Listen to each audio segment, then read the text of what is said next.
Ruang Hening, Ruang Sejuk. Selasa 15 Februari 2022 dalam pekan biasa ke-6.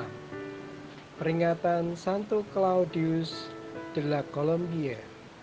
Bersama saya Leon dari Paroki Santo Stefanus, Surabaya. Marilah berdoa. Dalam nama Bapa dan Putra dan Roh Kudus. Amin. Allah Bapa yang bertata dalam kerajaan surga, puji syukur kami panjatkan kehadirat-Mu atas segala hal yang boleh terjadi dalam kehidupan kami. Pagi ini curahkanlah Roh Kudus-Mu dalam hati kami agar mampu mengerti sabda yang kami dengarkan dan melaksanakannya dalam kehidupan kami hari ini. Ini semua kami mohon demi Kristus Tuhan dan pengantara kami. Amin. Semoga Tuhan bersamamu dan bersamamu juga. Inilah Injil suci menurut Markus. Dimuliakanlah Tuhan. Markus bab 8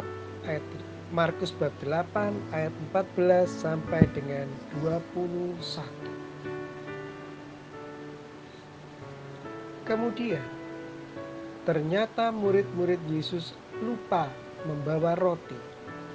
Hanya sebuah saja yang ada pada mereka dalam perahu. Lalu Yesus memperingatkan mereka, katanya, "Berjaga-jagalah dan awaslah terhadap ragi orang Farisi dan ragi Herodes." Maka mereka berpikir-pikir dan seorang berkata kepada yang lain, "Itu dikatakannya karena kita tidak mempunyai roti." Dan ketika Yesus mengetahui apa yang mereka perbincangkan, Ia berkata, "Mengapa kamu memperbincangkan soal tidak ada roti? Belum jugakah kamu paham dan mengerti? Telah dekilkah hatimu? Kamu mempunyai mata, tidakkah kamu melihat? Dan kamu mempunyai telinga, tidakkah kamu mendengar? Tidakkah kamu ingat lagi pada waktu aku memecah-mecahkan 5 roti untuk 5.000 orang itu? Berapa bakul penuh potongan-potongan roti kamu kumpulkan?" Jawab mereka, 12 bakul. Dan pada waktu 7 roti untuk 4.000 orang itu, berapa bakul penuh potongan-potongan roti kamu kumpulkan? Jawab mereka, 7 bakul. Lalu katanya kepada mereka, "Masihkah kamu belum mengerti?" Demikianlah sabda Tuhan. Terpujilah Kristus. Ibu, bapak, saudari-saudara yang terkasih dalam Kristus, kita sering menikmati makanan yang enak. Bisa berupa masakan atau roti, atau kue, atau jajan pasar. Beberapa dari makanan tersebut perlu bumbu tambahan supaya menjadi enak dan lezat. Sementara yang lain tidak memerlukannya. Kue yang diberi ragi biasanya akan membuat kita kenyang. Kue atau roti namanya ya? Ya pokoknya begitulah. Mungkin saya salah ngomongnya, mungkin yang betul roti. Roti kalau diberi ragi biasanya kan membuat kita kenyang. Mengapa Tuhan Yesus mengatakan ragi Farisi dan ragi Herodes? Kiranya orang dari kelompok Farisi dan para pendukung Herodes seringkali membuat berita yang membuat banyak orang merasa kenyang, sehingga orang banyak tidak mau lagi mencari kebenaran dari sabda Tuhan. Pada masa kini, banyak orang yang diberitahu oleh dunia bahwa barang siapa memiliki banyak informasi, maka dia jadi orang penting, jadi sumber informasi, jadi corong berita. Maka banyak orang yang mulai mencari posisi, baik itu sebagai sumber informasi, baik itu sebagai corong berita, atau macak jadi orang penting. Anda mau jadi orang update?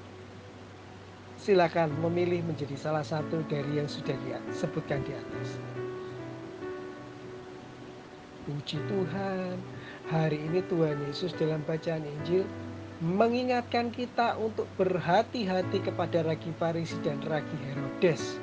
Dengan jelas Tuhan Yesus mengatakan supaya kita jangan terkecoh dengan segala hal yang berhubungan dengan hal duniawi, melainkan hendaknya lebih mengarahkan diri dan telinga kepada sabda dan perbuatan-perbuatan yang dilakukan oleh Tuhan.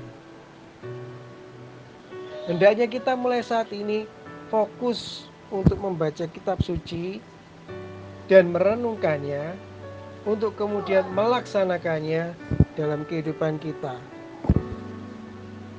Mulai baca dari mana? Silakan memilih. Mau dari kitab Kejadian atau dari Injil suci menurut Matius. Awalilah dengan berdoa, mohon tuntunan Roh Kudus.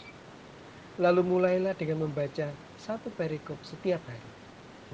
Maka lambat laun Tuhan akan berbicara kepada kita setiap hari. Marilah kita berdoa bagi semua orang yang hari-hari ini sedang berada dalam kesulitan, merasa sendirian, tersisih. Semoga Allah Bapa memberikan bantuan tepat pada waktunya. Semoga orang yang sakit mendapatkan kesembuhan pada waktu Allah sendiri. Dan semoga gereja paroki kami Santo Stefanus dapat menjadi tempat yang memberi ketenangan dan kesejukan hati bagi mereka yang berdoa di sana. Bapa yang baik, terima kasih atas semua kesempatan yang kami miliki pada saat ini untuk merenungkan sabda-Mu. Semoga semua orang mendapatkan rezeki pada hari ini dan semua orang bisa mendapatkan bantuan untuk segala kesulitan yang mereka alami. Demi Kristus, Tuhan dan pengantara kami. Amin. Dalam nama Bapa dan Putra dan Roh Kudus.